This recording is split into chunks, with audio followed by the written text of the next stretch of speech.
Good afternoon, everyone. Good afternoon, Minnesota. A beautiful early summer day in Minnesota. I just want to give a heartfelt thank you to a lot of people for the peace and the generosity, the kindness and the love that's been shown on our streets of Minneapolis, St. Paul, and across Minnesota over the last several days. And last evening was another example of that. We saw peaceful protests across the city. We saw memorials continue to grow for George Floyd down on 38th in Chicago. We saw beautiful interactions on the state capitol where, out of respect, the National Guard troops there told the protesters, out of respect, they would go back away to the building and just take care of those vehicles that were out front, which of course they did. Not protesters at that point. Certainly neighbors and friends and agents of change. We saw thousands gather in front of the beautiful Minnesota governor's residence that my family and I have the privilege of occupying for a short time. The pain of the families that were there was visceral. The anger of a system that seems to continue on. A group of people that know very clearly this isn't about a broken system. This is about a system that's functioning absolutely as it was designed. Unfortunately, that's meant to exclude some from it. We have an opportunity today to watch up on the Capitol, and I couldn't be more proud of this. State Patrol, St. Paul Police, National Guard, others up there set up tents for first aid. It's hot in Minnesota today, and we'll take it. They're handing out water. They're making sure everybody's taken care of, and they're interacting with their neighbors, because that's exactly who they are. And that's exactly how we have to start seeing them. And I want to give a final thank you of the piece that we were able to see yesterday. Started with a very powerful and emotional message from Terrence Floyd at the site of his brother George's death. Terrence's big brother was killed on that site, and the little brother was there to try and understand. And just a week into this, with unimaginable pain, Terrence Floyd stood up proud, stood up strong, and told us he expects justice and he expects change, but he expects us to do it with a sense of our community, not with violence, not with fires, not with looting. So on behalf of the people of Minneapolis, St. Paul, and all of Minnesota, we owe Terrence Floyd and the Floyd family an immense debt of gratitude to help bring that message and bring that peace. We also owe them what I heard yesterday. I walked outside my house, and it's very clear that's not a place they needed to hear me. And as some said, you should listen, but don't expect to get any credit for listening if you don't do something about it, because we've heard it before. And when they mean we heard it before, they're not just even talking in Minnesota, which they certainly are talking about that, but I think all of us come to understand we're not going to restore peace on our streets by having a bigger group of National Guard show up. We're not going to establish peace on our streets by keeping a curfew in place all the time. We're going to establish peace on our streets when we address the systemic issues that caused it in the first place. And that is what every voice on the Capitol is saying. That's what the voices in front of my house are saying. That's what Terrence Floyd is saying. And that's what we need to start saying. So whether it was from the colonial period through Jim Crow, it's still with us. And here in Minnesota and across this country and now the world, if this is not an inflection point to change that or risk what we're seeing, this will come back again if it's not addressed. This will not go away once the fires are put out and there's a lull. And I think we've seen very clearly, if you can create the space to start doing that, you separate out those who have no time or tolerance for destruction from those who have no time or tolerance for systemic racism. Those are two very different things. And so I hear you. I've listened to community leaders. We together have seen this, city council members and others, and they're asking for structural change, specifically things that we can deal with. And today, I'm here to talk about the structural change that needs to start with the Minneapolis Police Department. And I can tell you this, I have talked to countless officers. I saw them take a knee out of respect in front of my house yesterday, although there weren't a lot of people there happy with them. But they did it because there's not a one of those officers I talked to that wasn't sickened to the core about what they witnessed. And knowing that when you're part of an organization, the culture permeates all of us. A culture that allows things to happen. A culture where the public cannot trust. And we know that this is systemic, not just in Minneapolis and Minnesota, but it needs to start somewhere. It needs to start where we know things happen. And I know what organizations look like when you're serving. I have served in some of the finest organizations, whether they were public schools or whether it was in the National Guard. And the leadership and the type of things you're committed to make a difference. And they can be generational. We know that deeply seated issues exist. And the reason I know it is, we saw the casual nature of the erasing of George Floyd's life and humanity. We also know by the reaction of the community, they expected nothing to happen. And the reason is because nothing did happen for so many times. I hear and listen and stood next to mothers who lost their children in this and say so many times, as I heard Mayor Carter say, I've heard others echo, being black should not be a death sentence. And for each and every one of us in law enforcement, you don't get judged right on the spot, especially with the finality of being killed in police custody. So Minnesotans, you can expect our administration to use every tool at our disposal to try and deconstruct systemic racism that is generations deep. And as we move forward, we're going to need to do it with the community. But I think the thing I'm hearing from the protesters is, we're not watching and we don't care what you say. We care what you do. So today, as a step towards that deconstruction of systemic racism, the Minnesota Department of Human Rights is filing a commissioner's charge of discrimination to launch a civil rights investigation into the Minneapolis Police Department. The investigation will review MPD's policies, procedures, and practices over the last 10 years to determine if the department has utilized systemic discriminatory practices towards people of color. Minnesota has one of the strongest civil rights laws in the country. It is illegal for police departments to discriminate against someone because of their race. This is the first time that the state is launching a civil rights investigation into the systemic discriminatory practices of the largest police department in the state. It is also the only investigation surrounding the killings of George Floyd, focusing on the policies and practices implemented by the Minneapolis Police Department. When the Minnesota Department of Human Rights finds civil rights violations, they seek structural change to prevent discrimination from occurring again. The Minnesota Department of Human Rights will also seek an agreement with the Minneapolis Police Department to implement interim measures immediately in advance of long-term measures to address systemic discriminatory practices. This effort is only one of many steps to come in our efforts to restore trust within those communities who have been unseen, unheard, and believe that those that are charged to serve and protect not only don't do that, they work against them. And I say this, as a white man who walks through life with pretty much relative ease, I can't ever know the pain of that back community members. But I hear you, I'm listening, and one of the things I need to do is use that ability to change and use that ability to build coalitions to make this situation that has become intolerable across the nation, that will not go away with tough talk and more people on the streets in uniform. It will go away with a sense of community you see being displayed up on the state capitol lawn today, with law enforcement and the people that they serve seeing themselves as neighbor in the same society and the same opportunities for their children.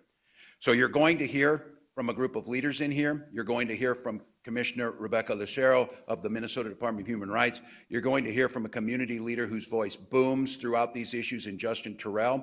And you're going to hear from someone who has walked with me and has let me see through the eyes of a different perspective, and someone who's been at the heart of these changes and asking for these systemic changes, Lieutenant Governor Peggy Flanagan.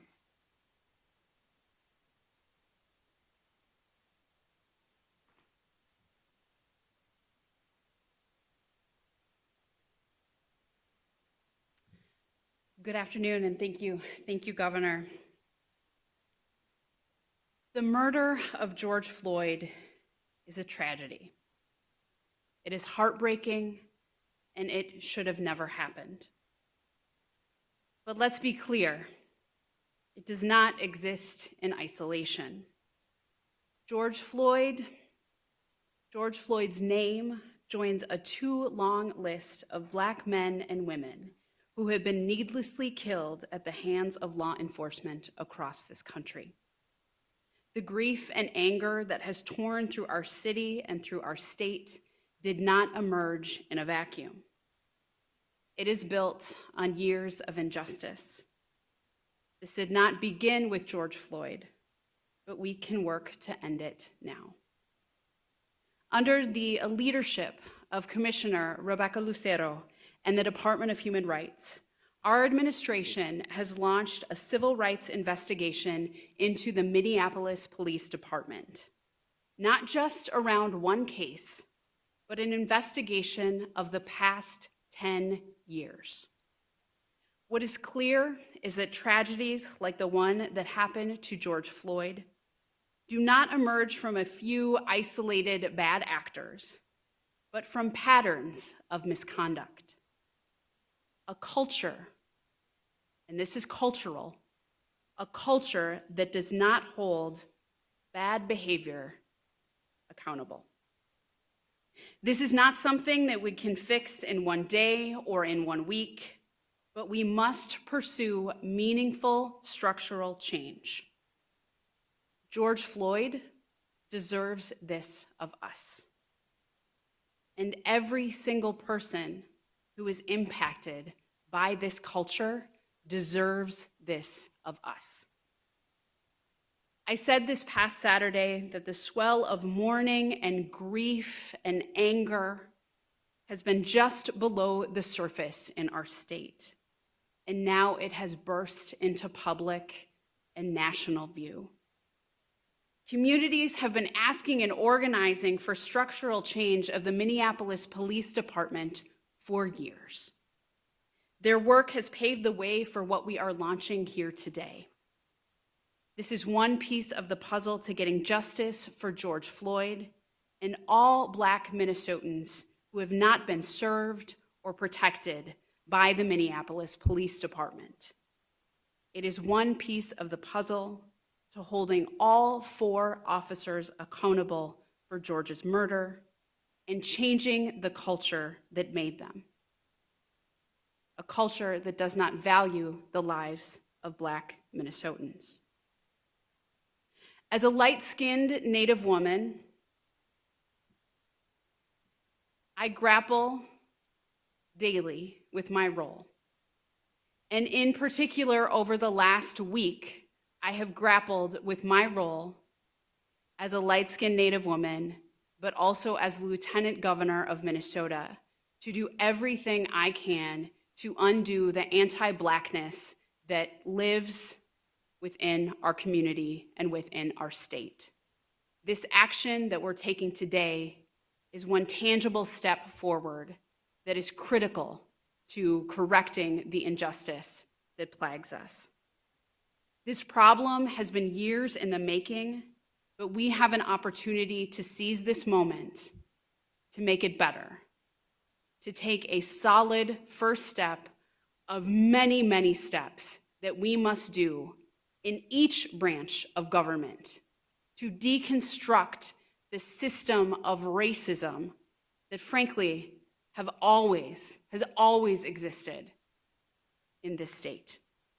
We can and we must. And we must take this moment to change it all.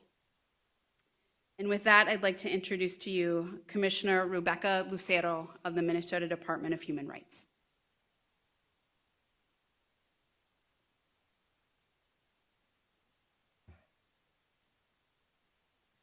Good afternoon.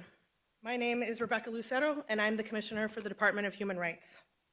I just want to start real quick by holding space for all the people that I carry with me here today, all my ancestors, all my community members and leaders who have done the work for generations to create a beloved community. I honor your work, and I join with you in solidarity as we continue to move forward together.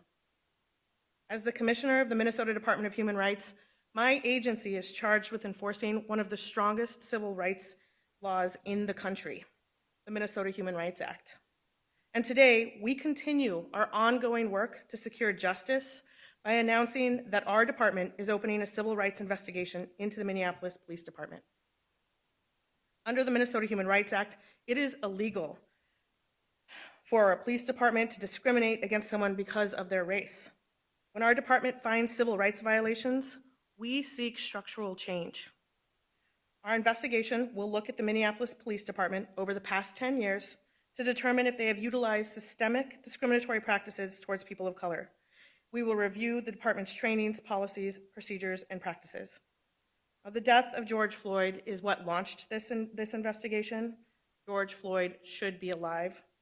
He deserved to live a life full of dignity and joy. And what we all know to be true, what Mayor Fry, Mayor Carter, the governor, lieutenant governor, and countless community members have repeatedly stressed, is that what communities of color and indigenous communities are facing today is the direct result of 400+ years of intentional decisions to create and sustain systems, policies, and processes that have resulted time and time again in systemic discrimination and oppression. Minnesota has some of the worst racial disparities in the country. I say it all the time. And it's across the board. It's in housing, employment, education, and the criminal justice system. These disparities are rooted in intentional decisions that keep Black and brown community members from living full lives, these full lives of dignity and joy. That's why this investigation is different. Unlike the other investigations, which are critically important, this is looking at the system. This is not about holding people personally, criminally liable. This is about systems change. Today's announcement is important, and I need to acknowledge that the call to action for structural change is not new, which has been stressed repeatedly and cannot be stressed enough. Community leaders have been asking for structural change for decades, working for it, bleeding for it, and dying for it. They have fought for it, and it's essential that we acknowledge the work and commitment of those who have paved the path to make today's announcement possible, and all of those who will continue to do the work in partnership to make these changes. The Minnesota Human Rights Act is a powerful tool. We have this tool in our state intentionally, and it's there to help address systemic racism and discrimination. And we're using that tool today, as we do every day, to break down policies and practices that lead to illegal discrimination. The law boldly exclaims, "Discrimination threatens the rights and privileges of the inhabitants of the state and menaces the institutions and foundations of democracy."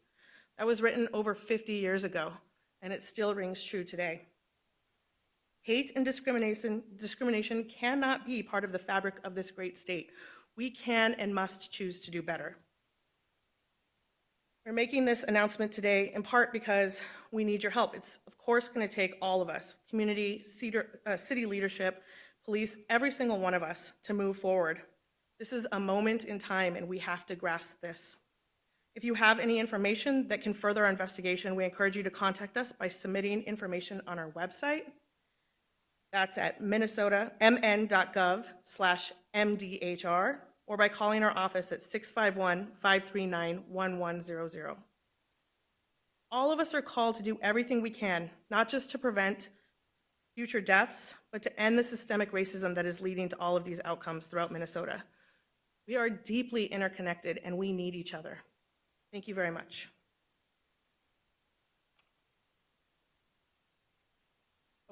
Yes, I'm going to welcome Justin up.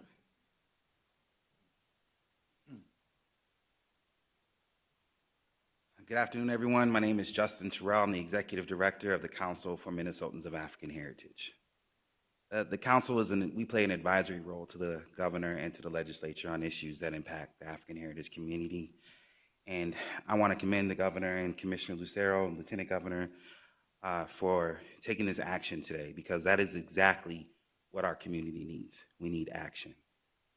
For generations, well, actually, we have over 150 years of policing in this state with a body of evidence that suggests that there are gross violations of the civil rights of Black people in the state of Minnesota. And when I think about what our ancestors did with less, It is disappointing that we have admired this problem for the last 10 years since Michelle Alexander wrote a book. But today, we're standing here today to take action. And I want to just say that to the community, that this is not the end of the fight. We have so much more work to do. An investigation is great. We called for it. We advised on it. And we still need to make changes to the post board that governs the licensing of officers. We need to take a look at all of the options that we have in front of us. So now's not the time to give up. Get on the phone and call every single person who represents the area where you live. Make sure they know that this needs to be a priority.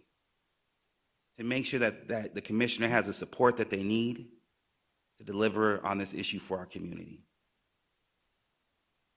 Terrence Franklin, Jamar Clark, across the river with Philando Castile, George Floyd, Hugh the blacksmith, and many others who didn't have a Black Lives Matter movement to support them before now have had their lives taken.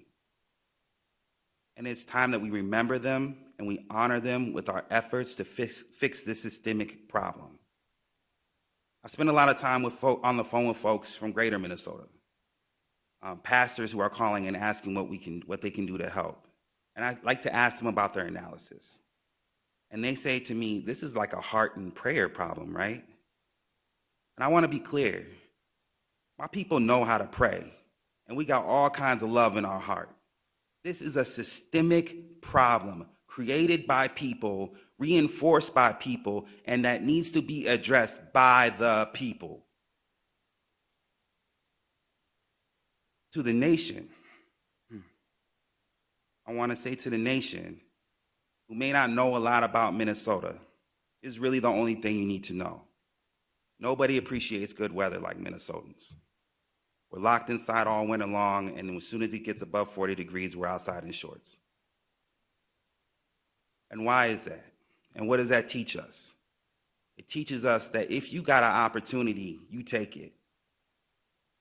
And I expect fully that the governor, our commissioner, lieutenant governor, all the leadership of the state take full advantage of this opportunity to transform our policing system in the state. And I invite the nation to watch and support and do what you can. Thank you.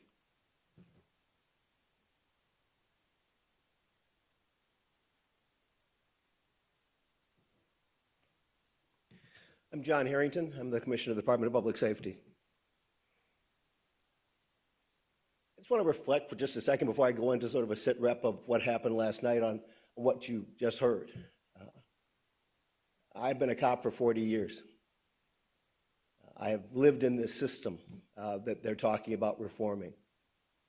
I have led for a last year a working group to look into how do we prevent the tragedies that George Floyd was the most recent example of. And I recognize the need for change. That working group that we chaired highlighted the need for change. And the cops I talked to, the cops I've worked with since 1977 to date would tell you they want change. They don't want to work in a flawed system. They don't want to have to be wearing gas masks. They don't want to have to be on riot patrol duty. Cops sign up because they want to help their community.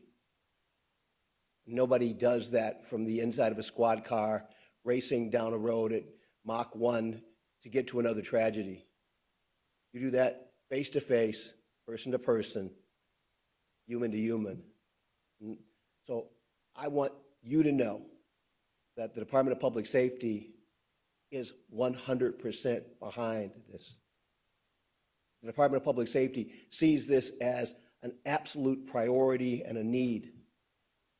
I got brought up in a climate of what we would call community policing.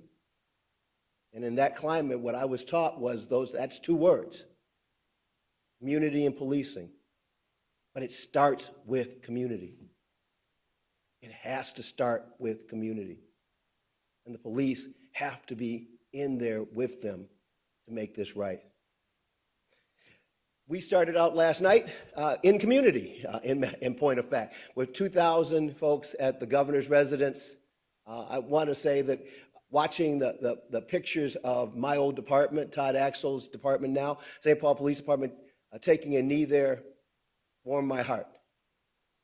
It reminded me of the days out, whether it was Rondo or Cinco or all the different community events that we spent our time together with community.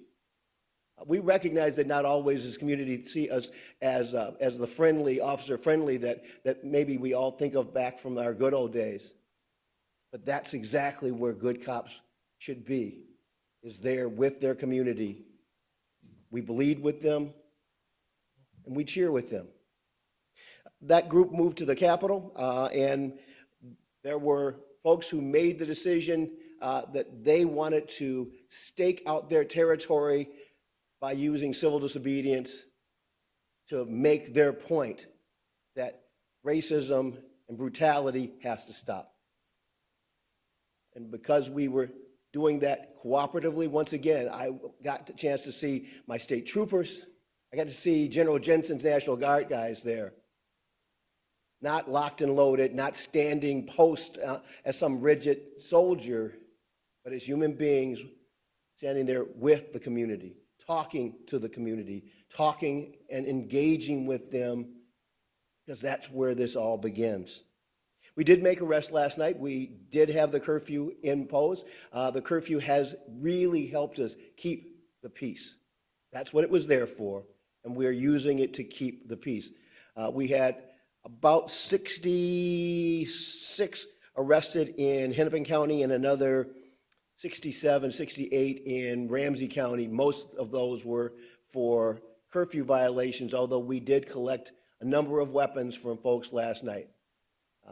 The number of weapons we collected, I think we collected 13 guns, highlights that the need for why the curfew was put in place. It allows us to separate those who are there for good purposes, who want to have their civil rights recognized, and those who are there for bad purposes. And we're out there to be that separation between those two. We continue to see a large crowd at the Floyd Memorial. A wonderfully peaceful, joyous group there. Joyous in the sense of being together with each other. Joyous with the recognition that they could be there and hold each other close and feel like they are okay in that space. We did have several crashes last night, and it appears to be that may well be a new tactic that we're seeing. We had, I think, 3 or 4 where people rammed squad cars at different times during the night. None of the officers were injured. We made some arrests on some of those cars. As I said, 13 guns were taken off the street. Today, we recognize that there are several different groups that are exercising their First Amendment rights. There's about 2,000 or 3,000 folks in 90-degree weather up at the Capitol. If you go up to the Capitol, which I hope you do, what you'll see up there is you'll see St. Paul cops and Minnesota State Patrol, and you'll see National Guard guys up there, once again, not locked and loaded, not prepared for battle, but handing out water, talking to people, letting folks get close, letting folks come right within their humanity so they can know that we feel their pain and that we suffer with them. Our posture today in terms of the operation remains vigilant. You will see high visibility patrols continue to go out there. Combinations of Minnesota National Guard, local police, and Minnesota State Patrol and DNR will continue to patrol the streets to try and make sure that bad things don't happen and that we can respond quickly if they do. We will have our rapid response team still positioned, and we still have our mobile field force teams stood up. Although we've been quite pleased that over the last couple of days, we have not needed to employ hardly any gas at all. We have really seen the temperature change in terms of the kind of protests that we've been seeing now. We have stood up a new asset based on lots of calls and complaints about the fires. I actually asked the state fire marshal to give me a list of how many fires we'd had. There were 87 fires in the last 5 days. 87 fires is a lot of fires, by the way. We track 1 or 2 fires. 87 is an enormous number. And so we pulled together a task force, a working task force of alcohol, tobacco, and firearms out of the federal government, state fire marshal out of my office, and then Minneapolis and St. Paul's fire departments added arson investigators to that unit. Today, they are starting to work that list of fires to try and find where are the commonalities, where are the common criminal threads, and they are also going out to collect those incendiary devices, those bottles of gasoline that we've been hearing stories about, but frankly had not physically gotten our hands on. So we now have folks out there that are picking those up so that we can bring those back. We're going to bring those back, and we're going to use those as evidence as we begin to continue this as on the criminal side of the investigation. We know that so many of those fires were deliberately set. That is a crime. It is a crime simply by statute. But if it's your business that was burned up, if it was your little mom and pop grocery store that was burned up, if it was where you worked and it means you're unemployed today, it was your life you saw go up in smoke, not just property, not just stuff. It was quite literally the end of some businesses' life. They may or may not ever be able to rebuild. So the fire task force has started. We are planning on continuing our operation. I do want to say that the curfew will again be in place from 10 p.m. tonight to 4 a.m. tomorrow. Once again, 10 p.m. tonight to 4 a.m. tomorrow, we have the curfew in place. I want to ask you again, help us keep the peace. Stay home. Stay close to your loved ones. If you have to stay at your business, I understand that, but stay inside. Let my first responders do our job with those folks that are going to deliberately be out there to create harm. That is what the curfew helps us do. You have done an amazing job, Minnesota. The Twin Cities has done an amazing job of letting the first responders get out there and get after this thing in a meaningful way. I need another night. I need one more night from you to do this. Because what we're trying to do, what our objective is, what the governor tasked me to do was to bring people together to keep peace on the streets. The best way to do that, after 40 plus years of copping, is community policing. And community policing starts with the community. This task force, this working group, this assemblage of agencies that have been brought together around the riots that happened here.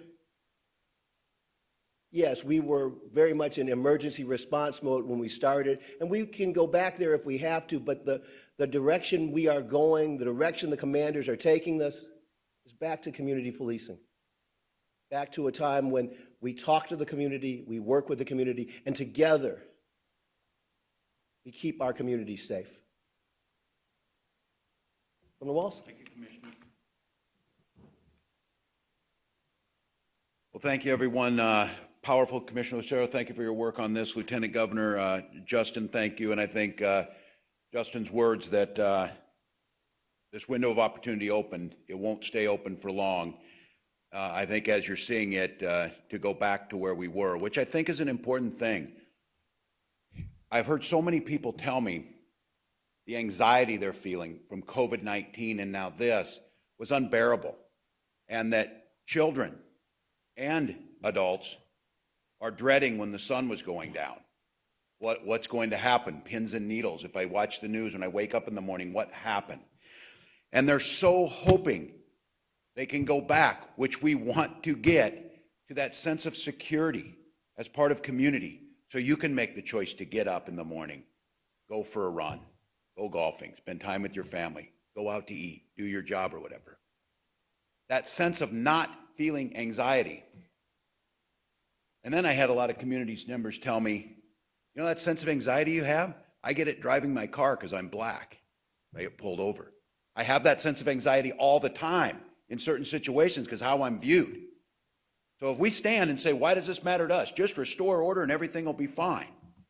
For some, that is our whole issue here. Until we can make this state, this country, and our society one where that anxiety goes away because everybody feels the same sense of security and the system is there to serve them, that's the only way we prevent this from happening again. And I pray to God that no governor in the history of Minnesota from now on ever has to mobilize a force to be on the streets, to put out fires, and to stop what we saw happen. And the only way I'm going to ensure that doesn't happen for everybody who follows is to take this moment and make the systemic change. That's one step today, but let me tell you, it is one step of many. With that, questions for anybody up here? Civil rights investigations happen federally. Have you been in touch with the feds? Does this I'm going to let the commissioner on this. specifically, does this preclude them from doing an investigation, or could there be two different investigations?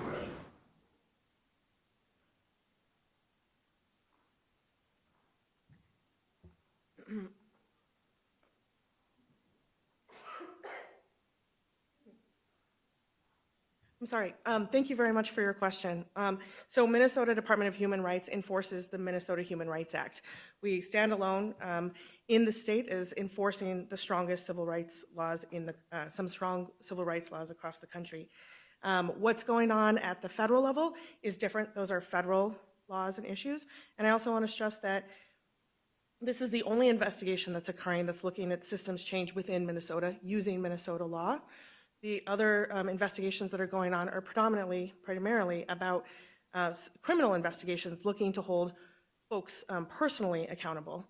This is looking at systemic changes across the board. The feds, are they going to do an investigation as well? I'm not sure if the feds are doing an investigation. This is definitely an investigation that we're doing from our agency. Can you explain, take us through the timeline and how an investigation like this actually works? Because I don't recall ever seeing one from your department into an agency this large with these kinds of issues. Yeah, thank you for that question. Oh, sorry. Okay, so this is very much the work that we do every day. We have a phenomenal team that right now is investigating hundreds and hundreds of cases of discrimination across the state. And so the way these cases work is that a charge of discrimination is filed, an investigator is assigned to the case, a neutral investigation process that moves forward. There's a determination that's made on whether or not there's discrimination under the law. We work throughout the entire process to come to solutions quickly. We use a whole alternative dispute resolution process. And we do that because we want to get to solutions. We want to get to structural change. So we always look to settle cases quickly. The process here is similar. The difference is that this is a big thing that's going on here. This is a civil rights investigation into the Minneapolis Police Department.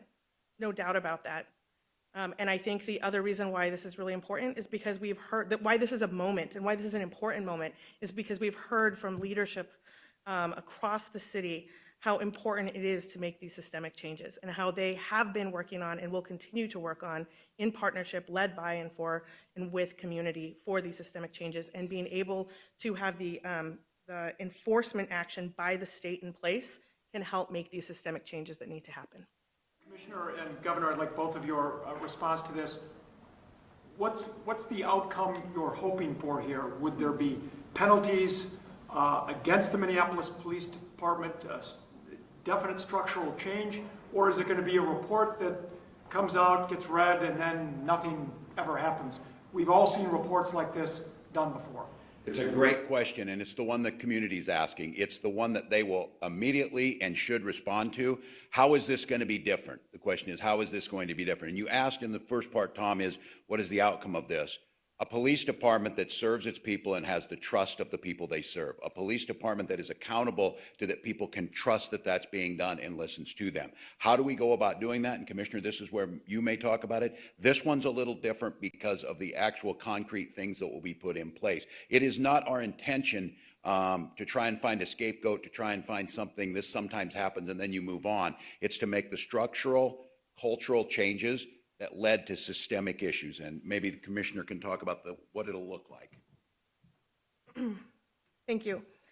Our hope, first and foremost, is that we can make some quick changes, that we can do some things instantly in partnership with city leadership to get to a place where we can start moving forward.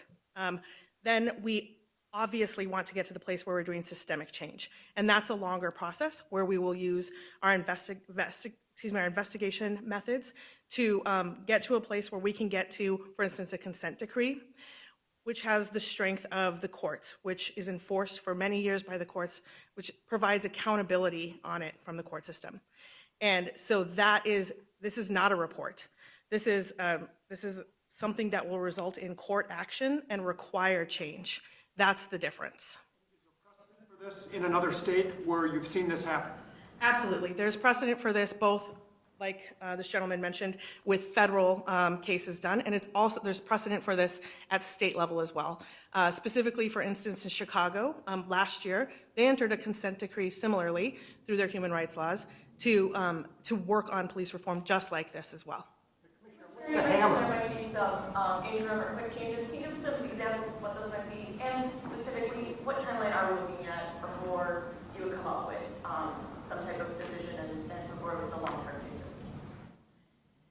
Yeah, thank you for that question. I don't have any specifics at this point because it can go a lot of different directions. And we really want to make sure that we're listening and working with community members and city leaders as we're coming together on this. But what I can tell you is that we must move quickly right now. And so we've already been in a lot of conversations, and we really hoping that everyone is behind this, because we know that we will get farther and do more if we can all do this together. My question is, what is the hammer? What if they say, we don't want to change, thank you for coming? How do you enforce something like this? Sure, thank you. And that is what a consent decree requires. It requires enforcement. There's penalties from the court if a consent decree isn't followed appropriately. But do they have to concede to a consent decree? Yeah. So a consent decree is something that we would work through a long process to get there. It is very much in the interest of everyone for us to agree on that and for us to work on it together, and everyone consents to that. That's going to result in the real change that needs to happen. We can certainly talk further about like all the details of a consent decree in a different time. The Minneapolis Police Union isn't going to want this. They put out statements to the effect that they don't see a problem. How are we going to work with them? The statement was what? They don't see a problem? Yeah. Yeah, well, and there lies the problem. We know that systemically it's there. Most organizations, when they have cultural issues like that, that is one of the hardest things. We're going to work together, all of us, to help to make that possible. And again, this is coming externally because of the need to change. The community is asking. They serve the community. This idea, I keep hearing this, we need to dominate on the streets, we need to do this or whatever. None of us do that. They are there to serve the public, the same way that I am there to make sure that I humbly am a public servant to serve to them. I don't make the decisions. And on this gets that partnership to do that. So we're not naive, though. I think all of you in this room have been around these things. This is going to get done. The public has demanded it. The reason I think this is different is if there's a single person that thinks we're going back through what we just did over the last 5 days, I can't imagine that. And if you stand up and say, there's no issue here, this is fine, I think you're going to find that history is going to wash over you in a tide that we have not seen. Is there a timeline for when this will happen? Yes, how do you file and... Thank you. So the charge was filed earlier today, and it was served to the city of Minneapolis at about 1 o'clock this afternoon.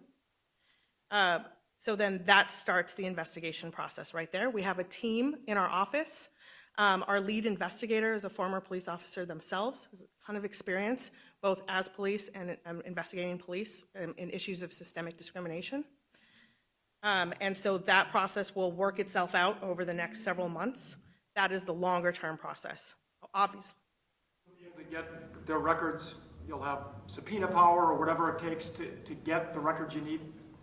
That's right, and we're really hoping that it's actually something, I've been listening to the mayor and city leadership, and I've heard over and over again about how much everyone is hungry for this kind of change. And so I'm hoping it's something that we can move very quickly on because of that shared values and goals around this issue. Can you give us some examples of past investigations, what the results were, what we can expect possibly to see as outcomes here? Yes, and so, I just want to make sure that I'm answering the right question about like some of the outcomes that you've seen from our agency generally. Investigations in the past that might give us a clue into.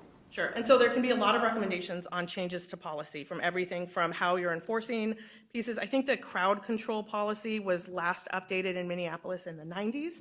So for instance, that's something that could be very easily changed. There's pieces of this as well that we as the state have to own as well. We have to make some changes to statute to allow for there to be better processes in place. For instance, around the residency requirements that are in statute. And those are all things that we're looking at. We know we have to all do this together. So this will be some suggestions for the legislature to take up as well, potentially? Commissioner Harrington, a question for you. Is there any update on the truck driver on the bridge, where that case stands? Is he still in custody, or where does that stand? My understanding is he's still in custody, and I am waiting for a conversation with the county attorney to decide if there are charges and what the charges would be. As you know, he was booked for a criminal assault in the second degree. And so our investigation would be turned over to the county attorney, and then they would make a decision on what the appropriate charge would be. So I should have more information given the timing on his arrest this afternoon or this evening. Because you seem to indicate that it was unintentional, so I'm confused as to why there still may be an assault charge. The assault charge is what he was booked under. So it would be similar to we make an arrest, and we have the best information we have at the time that we make the arrest as to what was going on. And then you go in and you do the physical evidence and you do the interviews, and then you find out that there may be different facts that change the dynamics of that, at which point you would then amend the charges so that the charges reflect what you know and what you can prove. But the original charge would have been what he was booked under. From a story we did last night, it appears he made a delivery, a special delivery to a gas station, and then left. And by all accounts, it doesn't seem that this was intentional, but there must be some reason why you're still looking into that. We do want to make sure that we've covered all of that ground. We've covered a lot of the same ground that you're just referred to, but this was an incredibly dangerous thing to do. 70 miles an hour, heading into a crowd. We could have had this could have been a multiple fatality incident, in which case we'd be talking about criminal vehicular operation, and regardless of intent at that point, we would still be looking at a very serious charge. So we just want to make sure, even though no one was killed, that we are still we're certainly getting to the right charge that holds him accountable for the behaviors. There were several other motorists who ended up on that bridge. Some of them have been quoted in various news outlets. And they say some of the fault lies with public safety not blocking off that highway in that bridge in a timely fashion. Is there some culpability there for the state or state patrol or whomever was in charge of that? I don't see us as being culpable. When you suddenly have a group of people run out into traffic, how fast can you get the traffic stopped becomes problematic. We had a very quick response. Would I have been under different circumstances? I would have preferred to have had that highway shut down hours before, and then we would not have been there would be little or no chance that that would have happened, although we still see, even when we do have roads blocked, we still see people drive around our barricades. In this case, that didn't happen. So from a lessons learned perspective, yes, I definitely see that we would have preferred to have had those roads completely sealed off and blocked, and to have had state troopers and others working the freeway to make sure that could happen. That wasn't available at the time, so we did the best we could with trying to get those roads shut down so that we would not have a tragedy when literally thousands of people left US Bank Stadium and then emerged onto a state freeway. So I certainly feel that we tried to do the best we can, but I recognize that if I had had different timing or better circumstances, I would have done it differently. Really, I need to talk to the governor about the posse caucus today. Okay, David and then Peter. Thanks. For Mr. Stroh, you've been following Minneapolis Police Department for a long time. You've been pushing for change. What are some examples of some quick changes, like Commissioner Lucero said we could have, and then maybe a couple of structural things that you have in mind to come right to the front? From a consent agreement, is that what you're asking? Well, she also said that she was hoping for a couple of very quick changes. Something just in policy or in practice that Minneapolis PD needs to do. They should have done it 10 years ago, and now maybe we have to do it. Yeah, absolutely. There's actually an article from the Marshall Project that I shared this morning that kind of outlines that. I don't feel like I could quote it accurately, so I won't try to do that. But basically, there's a lot. And let me be clear, I think some of these reforms are not just about, they don't just benefit community, they also benefit policing, right? Safe community, I think it's important we keep the main thing, which is safe communities. And safe communities means that officers' jobs are easier. And that is ultimately like what we're working towards, is to have safe communities. So some specific examples. So one thing that, so we came out and we said we need A.G. Ellison on the job. We said we need a civil rights investigation, and that we want to look at the post board, because the post board governs the licensing of peace officers in the state of Minnesota. We need more civilians on that board. So that's one. We also need to look at setting an integrity standard. So if you're going to be an officer and you're going to serve my community, there needs to be an integrity standard that says that if you violate public policy, that you can lose your job, just like most of us, right? If you violate a policy of truthfulness and honesty, or the sanctity of life, as we have, it's an example in this situation, that is cause to lose your job. And I'm thankful that Mayor Fry and Chief Rondo took that action. We need to be able to do that more in more situations, because, we often hear like the rotten apple example, and I'm like, yo, we're not. That's not a good example. We're dealing with a cancer, and forgive me for anyone struggling with that or who has been through that. I've seen loved ones die of that, but that is what's going on with law enforcement right now. Our law enforcement community is being rotten from the inside out, and we have to cut that out and provide the necessary treatment to fix the system. It is that serious, and we can't turn a blind eye to it anymore. And so there's a lot more reforms. I would like to see civilian review actually have subpoena power and the teeth that they need to address officer complaints. One of the officers in this case had something like 19 complaints filed against them. That's insane. It makes no sense that you would continue to give someone with that many complaints a badge and a gun to go out and patrol my neighborhood. Send them to your neighborhood if you got that much faith in them.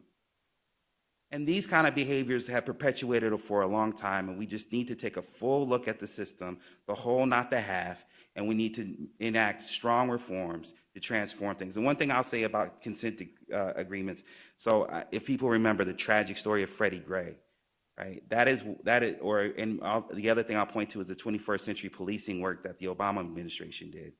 And then the final thing, I just lost it. But there's so many examples of reforms that we can put in place. Commissioner Ellison and Commissioner Harrington and A.G. Ellison's work that they just did this last year.